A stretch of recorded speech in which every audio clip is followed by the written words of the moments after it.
नमस्कार, मी professor Jaya Kawale GS college of commerce वर्धाच्या ई-लर्निंग प्लॅटफॉर्मवर आपणा सर्वांचे स्वागत करते. सो स्टुडंट्स, आजचा आपला लेक्चर आहे बीकॉम फायनल इयर मराठी मीडियमसाठी कॉस्ट अकाउंटिंग. तर स्टुडंट, आपण युनिट नंबर 2 मध्ये रिकन्सिलेशन स्टेटमेंटला सुरुवात केलेली होती आणि आपले जवळपास 2 प्रॉब्लेम झालेले आहे. आज आपण घेऊन आलेलो आहे तिसऱ्या प्रॉब्लेम सोबत. यामध्ये जो आपला प्रॉब्लेम नंबर 2 होता त्यापेक्षा थोडा डिफरंट, म्हणजे जो प्रॉब्लेमचा स्ट्रक्चर आहे तो सेम आहे. म्हणजेच की क्वेश्चन मध्ये तुम्हाला दिलेल्या इन्फॉर्मेशन वरून सोल्युशन मध्ये आपल्याला कॉस्ट शीट तयार करायची आहे, प्रॉफिट अँड लॉस अकाउंट तयार करायचं आहे आणि कॉस्ट शीट आणि प्रॉफिट अँड लॉस अकाउंटच्या माध्यमातून आलेल्या प्रॉफिट मध्ये काय कंपॅरिझन आहे किंवा काय कमी जास्त आहे हे दूर करण्यासाठी आपल्याला ते दोन्ही प्रॉफिट सारखं करण्यासाठी रिकन्सिलेशन स्टेटमेंट तयार करायचं आहे. फक्त फरक एवढा की प्रॉब्लेम नंबर 2 मध्ये जी आपल्याला कॉस्ट शीटशी संबंधित इन्फॉर्मेशन दिलेली होती त्या कॉस्ट शीटशी संबंधित इन्फॉर्मेशन मध्ये आपल्याला स्टॉक्सचं व्हॅल्युएशन नव्हतं किंवा स्टॉक विषयीची माहिती दिलेली नव्हती. म्हणजे opening stock, closing stock, raw मटेरियलचा ओपनिंग क्लोजिंग स्टॉक आणि फिनिश गुड्सचा ओपनिंग क्लोजिंग स्टॉक्स याबद्दलची माहिती नव्हती. बट या प्रॉब्लेम मध्ये आपल्याला त्याविषयीची माहिती दिलेली आहे. त्यामुळे हा प्रॉब्लेम आपण कसा सॉल्व्ह करू तर ते बघूया. प्रॉब्लेम एकदा बघून घेऊया. आपल्याला from the following particulars prepare, काय प्रिपेअर करायला सांगितलं आहे तर बघा, a statement of profit as per cost accounts. म्हणजे कॉस्ट शीटच्या माध्यमाने आपल्याला प्रॉफिट जे कॉस्ट अकाउंट्सच्या माध्यमातून प्रॉफिट कसं येईल, काय येईल ते आपल्याला फाइंड आउट करायचं आहे. Then second, profit and loss account in the financial books. म्हणजे प्रॉफिट अँड लॉस अकाउंटच्या माध्यमाने फायनान्शियल बुक्स मध्ये जे प्रॉफिट अँड लॉस अकाउंट आपण तयार करतो त्या माध्यमाने आपल्याला profit and loss account, profit किंवा लॉस फाइंड आउट करायचं आहे. And then show to which you would attribute the difference in the profit as show by the 1 and 2. म्हणजे फर्स्ट म्हणजे जे कॉस्ट अकाउंटिंग मध्ये आलेलं प्रॉफिट आणि सेकंड म्हणजेच trading and profit and loss account मध्ये आलेलं प्रॉफिट, यामध्ये जो डिफरन्स असेल तो डिफरन्स दूर करण्यासाठी म्हणजेच दोन्ही प्रॉफिट सारखं करण्यासाठी आपल्याला रिकन्सिलेशन स्टेटमेंट शो करायचं आहे. चला तर क्वेश्चनला आन्सरला सुरुवात करूया. क्वेश्चन मध्ये आपल्याला raw material of opening stock of raw material दिलेला आहे, opening stock of finish articles दिलेला आहे, then purchase of raw material, then stock of raw material at end and then stock of finish articles at the end and wages. एवढी information दिलेली आहे. आणि other information मध्ये आपल्याला सांगितलं आहे कॅल्क्युलेट फॅक्टरी ऑन कॉस्ट. म्हणजे फॅक्टरी ऑन कॉस्ट कशी कॅल्क्युलेट होईल, कशी काढायची आहे ती, तर ती आहे 25% ऑन प्राइम कॉस्ट. म्हणजे फॅक्टरी ऑन कॉस्ट प्राइम कॉस्टच्या 25% राहील.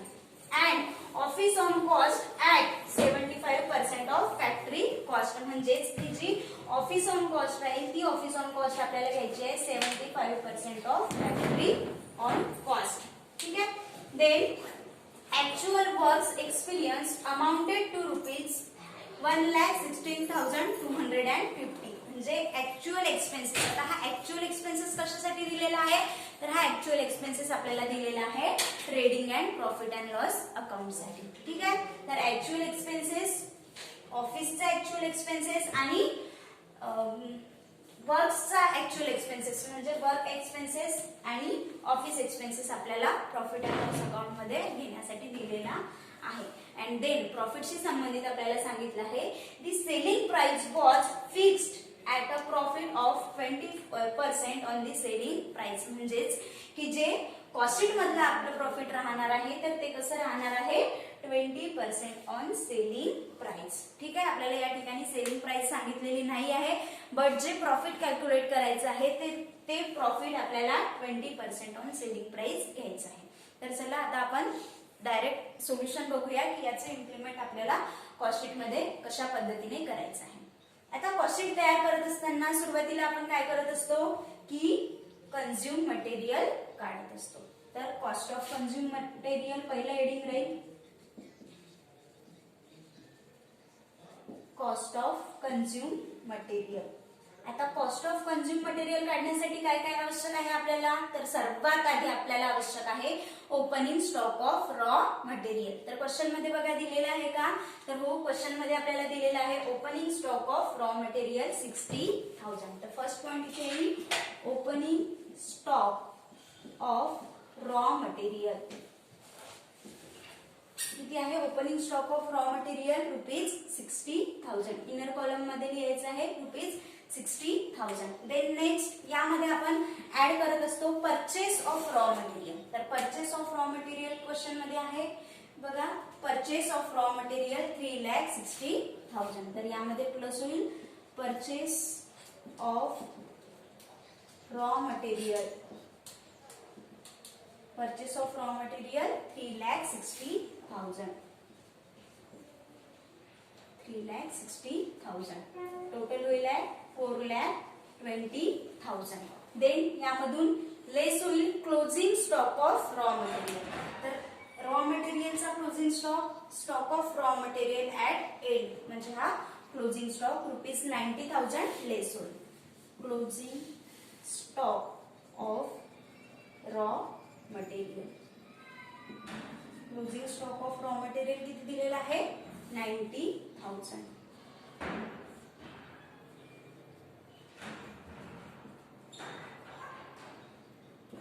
$3,30,000. Cost of consume material. Cost of consume material. Cost of consume material किती राहील 3,30,000. काय केलं आपण या ठिकाणी, किती रुपयाचा माल आपल्याकडे होता, त्यानंतर किती रुपयाचा माल आपण परचेस केला आणि किती रुपयाचा माल आपल्याकडे शिल्लक आहे, म्हणजे किती होता किती आला आणि शेवटी किती शिल्लक आहे हे लेस याचं कॅल्क्युलेशन केल्यानंतर आपल्याला मिळेल की आपण किती यूज केला म्हणजे किती कंझ्युम केला. तर कॉस्ट ऑफ कंझ्युम मटेरियल येत आहे आपलं 3,30,000. आता यानंतर आपण यामध्ये ऍड करत असतो direct expenses and direct wedges. तर डायरेक्ट एक्सपेन्सेस आपल्याला कुठेही क्वेश्चन मध्ये दिलेलं नाहीये, बट डायरेक्ट वेजेस आपल्याकडे आहे. तर डायरेक्ट वेजेस आपल्याकडे 1,50,000. तर यामध्ये ते ऍड होईल वेजेस 1,50,000. 1,50,000 यामध्ये ऍड केल्यानंतर आपल्याला प्राइस मिळेल 4,80,000. 4,80,000. तर हे आहे प्राइम कॉस्ट. प्राइम कॉस्ट किती आलेली आहे प्राइम कॉस्ट आपली 4,80,000. ठीक आहे. आता देन प्राइम कॉस्ट काढल्यानंतर यामध्ये आपण ऍड करत असतो फॅक्टरी कॉस्ट किंवा वर्क कॉस्ट. फॅक्टरी किंवा वर्क कॉस्ट. आता फॅक्टरी किंवा वर्क कॉस्टशी संबंधित आपल्याला इन्फॉर्मेशन काय दिलेली आहे, तर आपल्याला फॅक्टरी कॉस्ट म्हणजे फॅक्टरी ऑन कॉस्ट जी आहे ती घ्यायची आहे आपल्याला 25% ऑन प्राइम कॉस्ट. म्हणजे जे प्राइम कॉस्ट आपली आलेली आहे, प्राइम कॉस्ट किती आलेली आहे आपली 4,80,000. तर 4,80,000 चे 25% आपल्याला घ्यायचे आहे फॅक्टरी ऑन कॉस्ट. तर फॅक्टरी ऑन कॉस्ट प्राइम कॉस्टच्या 25%, तर 4,80,000 चे 25% करा ते होतील 1,20,000. तर फॅक्टरी ऑन कॉस्ट येईल आपली 1,20,000. आता प्राइम कॉस्ट मध्ये फॅक्टरी ऑन कॉस्ट ऍड होईल आणि आपल्याला अमाऊंट मिळेल 6 लाख.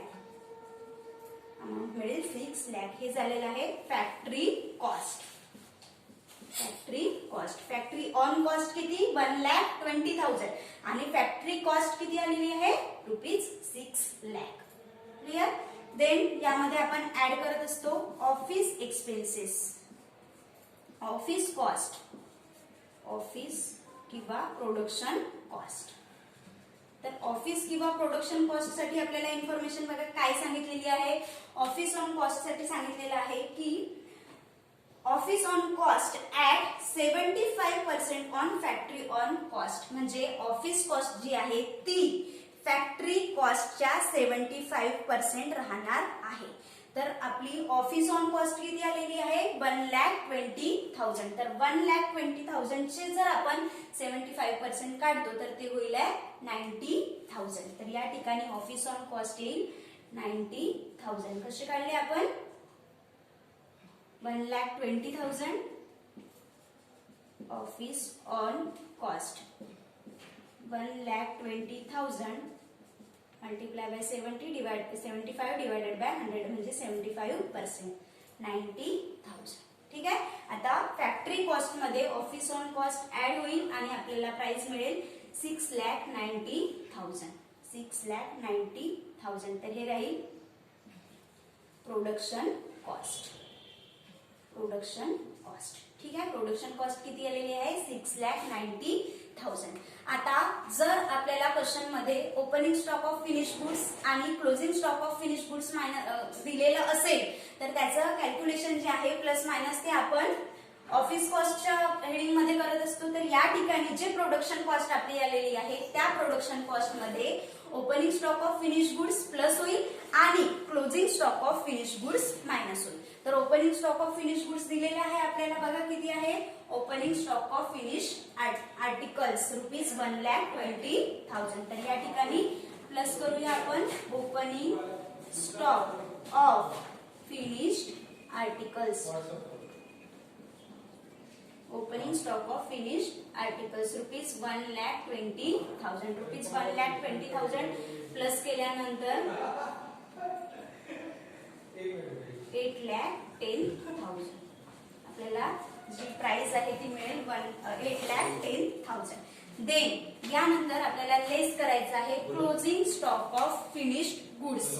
लेस करायचं आहे closing stock of finished goods. Closing stock बघा किती दिलेला आहे. Stock of finished articles at end rupees 30,000. तर यामधून लेस होईल closing stock of finished goods. या फिनिश्ड आर्टिकल्स दिलेले आहे तर फिनिश्ड आर्टिकल्स आपण लिहू. Closing stock of finished articles rupees 30,000. आता 8,10,000 मधनं 30,000 आपल्याला लेस करायचे आहे. 30,000 लेस झाल्यानंतर आपल्याला जी कॉस्ट ऑफ गुड्स मिळेल किंवा ती राहील 1,80,000. Sorry 7,80,000. 7,80,000 cost of goods sold किंवा टोटल कॉस्ट याला आपण म्हणत असतो कॉस्ट ऑफ गुड्स सोल्ड. ठीक आहे. यानंतर जर आपल्याला सेलिंग अँड डिस्ट्रीब्युशन एक्सपेन्सेस दिलेला असता क्वेश्चन मध्ये तर आपण यामध्ये selling and distribution expenses add केला असता. त्यानंतर जी प्राइस मिळाली असती ती आपल्याला टोटल कॉस्ट किंवा कॉस्ट ऑफ गुड्स सोल्ड. ठीक आहे. बट सेलिंग अँड डिस्ट्रीब्युशनशी संबंधित कुठलाही एक्सपेन्सेस आपल्याला या ठिकाणी दिलेला नाही. त्यामुळे जी आपली प्रोडक्शन कॉस्ट आलेली आहे किंवा कॉस्ट ऑफ गुड्स सोल्ड आलेली आहे हीच आपली टोटल कॉस्ट राहील. क्लिअर. देन यानंतर या टोटल कॉस्ट मध्ये आपण प्रॉफिट किंवा लॉस असेल तर लॉस मायनस आणि प्रॉफिट असेल तर प्लस. तर याविषयीची इन्फॉर्मेशन आपल्याला क्वेश्चन मध्ये डायरेक्टली किंवा इनडायरेक्टली दिलेली असते. तर यामध्ये प्रॉफिट डायरेक्टली दिलेलं नाही बट आपल्याला प्रॉफिट हे कसं कॅल्क्युलेट होईल, कशावर कॅल्क्युलेट होईल आणि किती पर्सेंट होईल हे आपल्याला क्वेश्चन मध्ये सांगितलेलं आहे. तर बघा क्वेश्चन मध्ये लास्ट लाईन जी आहे the selling price was fixed at a profit of 20% on the selling price. म्हणजे जे प्रॉफिट राहील आहे ते profit 20% of selling price. 20% on selling price. तर आता बघा आपल्याला टोटल कॉस्ट माहिती आहे 7,80,000 बट जे आपल्याला पर्सेंटेज दिलेले आहे ते सेलिंग प्राइसचे दिलेले आहे. सेलिंग प्राइसच्या 20%. परंतु या ठिकाणी आपल्याला सेलिंग प्राइस माहिती नाही पण आपल्याला टोटल कॉस्ट माहिती आहे. तर या ठिकाणी मी तुम्हाला सुरुवातीलाच फॉर्म्युला सांगितले होते की जर सेलिंग प्राइस वर आपल्याला पर्सेंटेज दिलेले आहे म्हणजेच प्रॉफिट हे सेलिंग प्राइस वर आपल्याला काढायचे आहे परंतु आपल्याला सेलिंग प्राइस माहिती नाही बट आपल्याला टोटल कॉस्ट माहिती आहे. तर अशा वेळेस आपण काय फॉर्म्युला यूज करतो तर अशा वेळेस फॉर्म्युला आहे अमाउंट किंवा म्हणजेच जी कॉस्ट आपल्याला दिलेली आहे total cost multiply by rate divided by 100 minus rate. आता इथे रेट किती आहे 20% तर इथे फॉर्म्युला काय लागेल टोटल कॉस्ट म्हणजे टोटल कॉस्ट किती आहे इथे 7,80,000. तर 7,80,000 मल्टिप्लाय बाय पर्सेंटेज म्हणजे रेट किती आहे 20 डिवायडेड बाय 100 मायनस रेट म्हणजे 100 मायनस 20 करा राहील 80. तर या ठिकाणी calculation 7,80,000 multiply by 20 divided by 100. तर अशा पद्धतीने जर कॅल्क्युलेशन केलं तर आपल्याला प्रॉफिट मिळेल 1,95,000. 1,95,000. कॉस्टशीटच्या माध्यमातून प्रॉफिट आपला आलेला आहे 1,95,000. आता इथे टोटल करून आपण सेलिंग प्राइस काढू शकतो. सेलिंग प्राइस टोटल कॉस्ट मध्ये प्रॉफिट ऍड केल्यानंतर आपल्याला सेलिंग प्राइस मिळेल 5,000 प्लस 9,75,000. Selling price 9,75,000. तर जो फर्स्ट आपलं स्ट्रक्चर होतं ते कॉस्टशीटच्या माध्यमातून आपलं प्रॉफिट आलेलं आहे 1,95,000. फक्त या प्रॉफिटचं आपल्याला काम आहे दिलेल्या माहितीनुसार आपण ज्या व्हॅल्यूज आहे त्या आन्सर मध्ये पुट केल्या, कॉस्टशीट मध्ये पुट केल्या आणि त्यातून आपण प्रॉफिट शोधून काढलेला आहे 1,95,000. ठीक आहे. आता फर्स्ट हे आपलं झालेलं आहे. आता सेकंड म्हणजेच की profit and loss account in the books of financial books. In the financial books म्हणजे फायनान्शियल बुक्स मध्ये प्रॉफिट अँड लॉस अकाउंट आपल्याला तयार करायचं आहे. आणि सेकंड जे आहे म्हणजे प्रॉफिट अँड लॉस अकाउंटिंगच्या माध्यमाने आपल्याला प्रॉफिट किती येईल हे प्रॉफिट आपल्याला फाइंड आउट करायचं आहे किंवा कॅल्क्युलेट करायचं आहे. ठीक आहे. तर आता फायनान्शियल अकाउंट्स इथे या ठिकाणी आपण trading and profit and loss account तयार केलेलं आहे. आता दिलेल्या माहितीनुसार जे क्वेश्चन मध्ये आपल्याला सांगितलं आहे त्या माहितीनुसार 1 by 1 trading and profit and loss अकाउंटिंगशी संबंधित पद आपण लिहून घेऊ. सर्वात आधी आपल्याला आपण trading and profit and loss अकाउंटची क्रेडिट साइड म्हणजे इन्कम साइड बघू. इन्कम साइडला आपण उत्पन्न लिहित असतो आणि या ठिकाणी उत्पन्न हे आपल्याला माहिती आहे जे आपण कॉस्टशीटच्या माध्यमातून सेलिंग प्राइस शोधून काढलेली आहे म्हणजे सेल्स शोधून काढलेला आहे. ते आपलं उत्पन्न आहे, इन्कम आहे आणि ते आपल्याला trading and profit and loss अकाउंटच्या क्रेडिट साइडला लिहायचं आहे. तर सेल्स 9,75,000. सेल्स 9,75,000. क्लिअर. हे झालं इन्कम. फक्त एकच माहिती आहे लिहिलं आपण. देन आता येऊया आपण डेबिट साइडला. तर डेबिट साइडला काय काय येईल तर सर्वात आधी ओपनिंग स्टॉक आपण लिहित असतो. तर या ठिकाणी येईल ओपनिंग स्टॉक. Opening stock. आता ओपनिंग स्टॉक मध्ये बघा आपल्याला दोन प्रकारचा ओपनिंग स्टॉक दिलेला आहे. एक opening stock of raw material आणि दुसरं दिलेले आहे opening stock of finished articles. तर opening stock of raw material बघा किती आहे 60,000. तर या ठिकाणी रॉ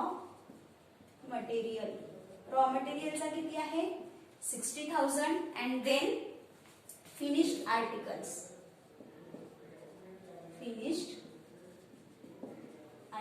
तर फिनिश्ड आर्टिकल्सचा ओपनिंग स्टॉक किती होता 1,20,000. असं टोटल आपला ओपनिंग स्टॉक होईल 1,80,000. टोटल ओपनिंग स्टॉक किती होईल 1,80,000. ठीक आहे. देन आता राहिलेले जे एक्सपेन्सेस आपल्याला क्वेश्चन मध्ये सांगितलेले आहे ते एक्सपेन्सेस आपण 1 बाय 1 लिहू. स्टॉक नंतर आपण या ठिकाणी परचेसेस घेत असतो. तर परचेसेसची अमाऊंट आपल्याला दिलेली आहे. Purchase of raw material 3,60,000. तर ते सुद्धा ट्रेडिंग अकाउंट मध्ये येईल. परचेस 3,60,000.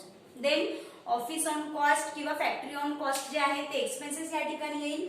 तर सर्वात आधी काय घेतो आपण फॅक्टरी ऑन कॉस्ट. तर फॅक्टरी ऑन कॉस्ट किंवा फॅक्टरी एक्सपेन्सेस या ठिकाणी आपण असं लिहू शकतो त्याला फॅक्टरी एक्सपेन्सेस.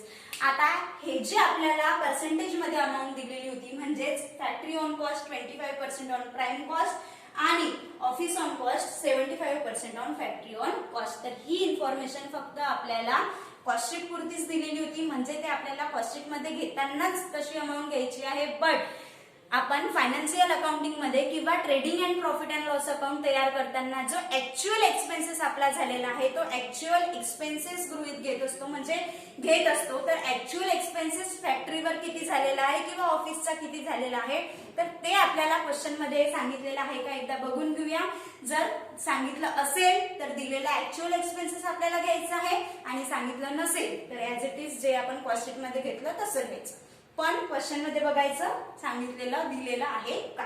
तर आपल्याला बघा ऍक्च्युअल एक्सपेन्सेस या ठिकाणी आपल्याला दिलेला आहे. बघा actual work expenses amounted to ₹1,16,250. म्हणजे ऍक्च्युअल वर्क एक्सपेन्सेस एक्सपेन्सेस किती दिलेला आहे 1,16,250. तर या ठिकाणी आपण फॅक्टरी एक्सपेन्सेस 1,16,250. ठीक आहे. देन दुसरा आहे ऑफिस एक्सपेन्सेस म्हणजे ऍक्च्युअल ऑफिस एक्सपेन्सेस दिलेला आहे अमाउंटेड टू ₹91,500. तर हे सुद्धा actually office expenses. Actual office expenses किती आहे 91,500. ठीक आहे. आता प्रॉफिट अँड लॉस अकाउंटिंगशी संबंधित सर्व पद्धत झाली. ट्रेडिंग अकाउंट मध्ये एकदा बघून घेऊया आपलं काही राहिलं आहे का. काय काय येतं इथं. ओपनिंग स्टॉक येते, त्यानंतर परचेसेस येते, त्यानंतर डायरेक्ट एक्सपेन्सेस. तर डायरेक्ट एक्सपेन्सेस मध्ये वेजेस आपलं राहिलेलं आहे डायरेक्ट एक्सपेन्सेस मध्ये. तर या ठिकाणी परचेसेस नंतर वेजेस येईल. वेजेस जे आपल्याला दिलेलं आहे मध्ये तेच घ्यायचं आहे 1,50,000 वेजेस. ठीक आहे. आता सगळेचे सगळे एक्सपेन्सेस आपले लिहून झालेले आहेत. इन्कम जे होतं सेल्स ते सुद्धा आपलं लिहून झालेलं आहे. आता trading and profit and loss अकाउंटिंगचं बॅलन्सिंग आपण करूया आणि प्रॉफिट किंवा लॉस शोधून काढूया. तर या ठिकाणी आपण जेव्हा प्रॉफिट अँड लॉस अकाउंटिंगचं बॅलन्सिंग करतो तर आपल्याला क्रेडिट साइडची टोटल मिळते आहे 9,75,000. आणि जर आपण डेबिट साइडचे सगळे एक्सपेन्सेस लेस करतो तर आपल्याला या ठिकाणी प्रॉफिट मिळते 1,97,250. तर प्रॉफिट किती आहे इथलं 1,97,250. 1,97,250 आणि दोन्ही बाजूची टोटल होऊन जाईल 9,75,000. ठीक आहे. तर क्वेश्चन मधले दोन आपलं आन्सर सोल्युशन मधले दोन पॉइंट आपले झालेले आहे. फर्स्ट आपण कॉस्ट शीटच्या माध्यमातून आलेलं प्रॉफिट शोधून काढलं आणि second trading and profit and loss अकाउंटिंगच्या माध्यमातून आलेलं प्रॉफिट आपण शोधून काढलेलं आहे. आता बघा दोन्ही प्रॉफिट मध्ये एकाच संस्थेचं प्रॉफिट आहे. एक्सपेन्सेस सुद्धा त्या संस्थेचे आपण सारखेच घेतले, परंतु तरी सुद्धा त्यामध्ये फरक आलेला आहे. बघा कॉस्ट शीटच्या माध्यमातून आलेलं प्रॉफिट आहे आपलं 1,95,000 आणि selling and trading and profit and loss अकाउंटिंगच्या माध्यमातून आलेलं प्रॉफिट आहे आपलं 1,97,250. म्हणजे दोन्ही मध्ये फरक आहे की जे कॉस्ट शीटचं प्रॉफिट आहे ते कॉस्ट शीटचं प्रॉफिट आपलं कमी आलेलं आहे आणि प्रॉफिट अँड लॉस अकाउंटिंगच्या माध्यमातून आलेलं प्रॉफिट हे जास्त आहे. ठीक आहे. तर आता याला आपल्याला सारखं करायचं आहे. म्हणजे जे कॉस्ट शीटचं प्रॉफिट आपल्याला कमी दिसत आहे त्याला आपल्याला trading and profit and loss अकाउंटिंगच्या बरोबरीमध्ये आणायचं आहे. तर यासाठी आपण तयार करत असतो रिकन्सिलिएशन स्टेटमेंट. तर आपल्या आन्सरचा सर्वात महत्वाचा भाग आता आपण बघूया statement of reconciliation of profit. ठीक आहे. आता बघा रिकन्सिलिएशन स्टेटमेंट तयार करत असताना किंवा जेव्हा आपण तयार करतो तेव्हा सर्वात आधी आपल्याला कॉस्ट शीटचं प्रॉफिट लिहायचं आहे. तर कॉस्ट शीटचं प्रॉफिट किती आहे 1,95,000. तर या ठिकाणी कॉस्ट शीटचं प्रॉफिट ब्रॅकेट मध्ये लिहूया ऍज पर कॉस्ट शीट 1,95,000. ठीक आहे.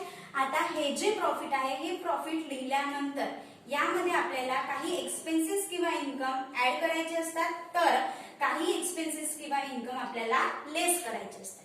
तर कोणते एक्सपेन्सेस प्लस करायचे, कोणते इन्कम प्लस करायचे किंवा कोणते एक्सपेन्सेस मायनस करायचे आणि कोणते इन्कम लेस करायचे हे सुद्धा मी तुम्हाला सुरुवातीच्या काही लेक्चर मध्ये सांगितलं होतं की रिकन्सिलिएशन स्टेटमेंट हे ऍक्च्युली काय आहे आणि यामध्ये आपल्याला कशा पद्धतीने एक्सपेन्सेस किंवा इन्कम प्लस मायनस करायचं आहे. तर पुन्हा एकदा शॉर्ट मध्ये सांगते की प्रॉफिट मध्ये म्हणजे कॉस्ट शीटच्या प्रॉफिटचा आपल्याला विचार करायचा आहे.